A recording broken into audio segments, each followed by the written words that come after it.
mo ang hiya. Lalo na kung ito ay sa Panginoon, para sa Panginoon. Amen. Alam niyo, natutuwa ako sa mga patotoo, lalo na kay Sister May. Yan po ay bunga ng mga paglilingkod sa Diyos.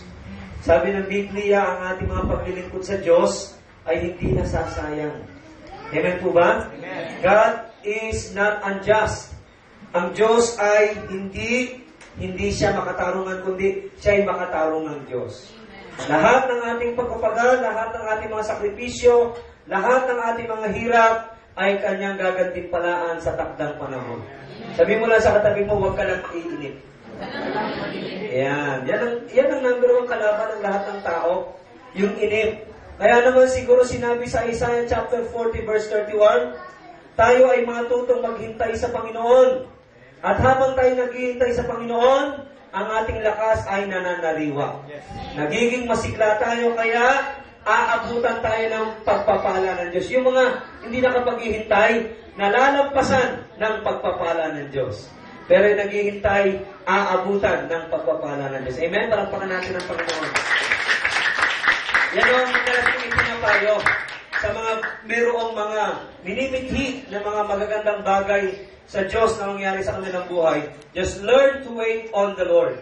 Matuto tayo maghintay sa Panginoon. Sabi mo sa katabi mo, maghintay ka sa Panginoon. Hallelujah. Amen? Amen? Yan po ang napakahalaga, yung tayo ay matutong maghintay.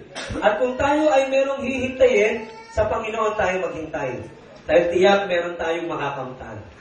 Amen po ba? Yung iba nga, inaantay na kahit gaano katagal, inaantay na lumabas yung numero nila sa wedding. Kaya nila inaalagaan yun eh. Kasi iniintay nila isang araw, tatama yun eh. Di ba? Di ba? Yung ibang inaantay paglabas ng numero. Yung ibang inaantay yung sweldo. Yung ibang inaantay yung paglabas ng resulta sa mga board exams. Tayo, ang inaantay natin ay ang Panginoon.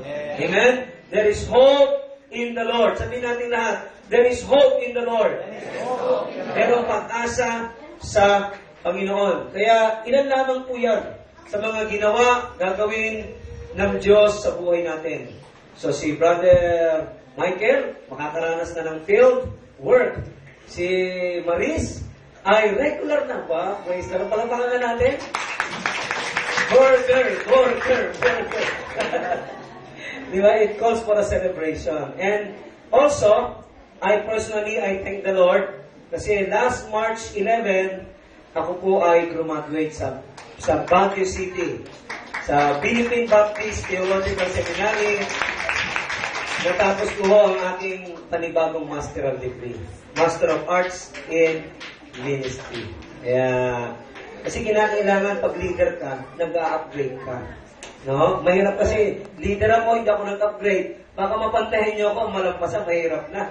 So, kinakailangan keep on upgrading. Technology nga nag-a-upgrade eh. Tama ba? Passion nag-a-upgrade. Bili nyo yung mga tattoo ngayon, di ba? Ibang klase na ang dating ngayon. Kala nyo, pag patattoo ka, kala mo buhay na buhay talaga. No, merong iba, kapag ka sa liwanag, hindi nakikita. Pag nilagay mo siya sa dilim, lumiliwanag yung kanyang tattoo. So, nag-a-upgrade. Amen po ba? Much more ang ating pananampalataya. So, nakaka-bless din yung patutuo ni Sister Joby. Saan pa kayo nag-prayer meeting, Joby? Kay Ramil Hardware? Good. Very good. Sabi mo, minsan, imbitahan ako ron. No, para mapahiram tayo ng mga pangpatayo ng simbahan natin. No? Ano yan?